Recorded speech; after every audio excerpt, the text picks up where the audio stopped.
sa inyo yung mga loan terms na sinend sa inyong GCash account, you will see a confirmation na you have successfully applied for GLoan and your loan application is successful.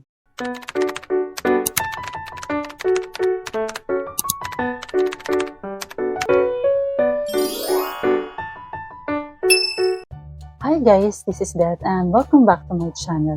Kung bago kayo sa channel ko, please don't forget to hit the bell button para notified po kayo sa ating mga bagong uploads at subscribe nyo rin ng ating channel. Then nagbibigay tayo ng mga informative information, especially dito sa ating GCash. Guys, for today's video, I'm so excited to share to you kung paano tayo mag-a-apply ng loan dito sa GLoan. Ang loan approval po dito sa GLoan ay maka-receive ka ng SMS notification from GCash na nagsasabi na pwede ka ng loan dito sa GCash. At yung loan application dito, once approved, pwede ka na mag-apply directly sa loan. And yung loan amount niya and terms ay nakadepende doon sa G-score mo and eligibility. So, merong iba nakaka-receive na 25,000 na GLoan, pwede rin 5,000. So, nakadepende yun sa GCash kasi ina-assess ng GCash kung magkano yung ini-offer niya na loan sa inyo. Pero sa akin noon, merong offer ang GCash na 25,000 pesos. At ano nga ba kapag benepisyo nitong GLoan? Convenient siya tapos pass approval pa mga C. At wala pong collateral na kailangan. So, you don't need to provide any collateral para ma-secure yung GLoan mo. Napakadali lamang po. So, ano yung mga step-by-step procedure para makapag-loan na tayo sa GCash once meron na tayong offer? Okay guys, ito yung mga step-by-step procedure. Once okay na yung ating GLoan at pwede na tayo mag-apply at meron na tayong offer, ito yung ating gagawin ng pag-a-apply. So napakadali lamang po ng steps. Susundan nyo lamang po. Ito po yung step 1 natin. Of course, open natin yung ating GCash application. And after that, after opening, piliin natin yung borrow. Tap natin yung borrow. Then sa borrow, hanapin natin yung GLoan. Click lamang natin yung GLoan. And step 3, tap natin yung Get Started. And makikita nyo dyan sa screen. Tap mo yung Get Started and input mo yung loan amount at select mo yung purpose of loan mo. Then tap Get This Loan. Then number 5, i-review mo yung loan terms. Kung ano yung mga term na gusto mo, pwedeng 12 months. Then tap mo yung Continue.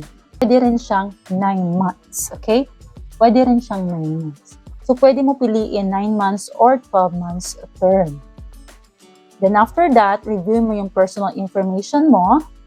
So, may nakalagay yung mga personal information like your name, your mobile number, your citizenship, your email address. So, yan po yung mga nakalagay dyan na mga personal information mo. After that, checking or double-checking it, tap mo yung Next. After tapping Next, if you agree to the data privacy agreement, check mo rin yung box, then tap Submit. Then, if you agree to the loan agreements, then tap Continue. Number 9 is, check mo yung amount na you will receive from GCash, then tap Confirm. Okay? Tap mo yung amount, then tap Confirm. Kung magkano yung marireceive mo. Then, input. So, doon sa marireceive mo, nakalagay na din yun doon yung duration, yung first payment due date. Ayan, nakalagay din yung principal amount. Then, nakalagay din yan dyan kung magkano yung interest per month. Processing fee niyan is 3%. Ayan, nakalagay na yung loan amount dyan. Bawas na dyan yung processing fee. Kung okay na yan sa inyo, yung mga loan terms, tap mo yung Continue. Okay? Click mo yung I agree to the data privacy agreement. Then, loan agreements. Check mo rin yan. Then, tap mo yung Continue. Then, pagkatapos niyan, lalabas na yung GLoan amount and tap mo yung Confirm. Then, input mo yung OTP na sinend sa inyong GCash account. Lagay mo. Then, you will see a confirmation na you have successfully applied for GLoan and your loan application is successful.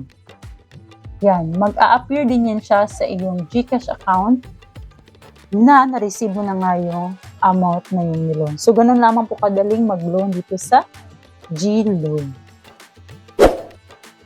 So, that's all for today. Nawa nakatulong sa inyo ang video nito kung paano mag-loan dito sa ating GLoan. So, next sa ating mga video rin, i-discuss ko rin sa mga next vlogs ko kung ano o paano natin ma-unlock yung ating G-loan.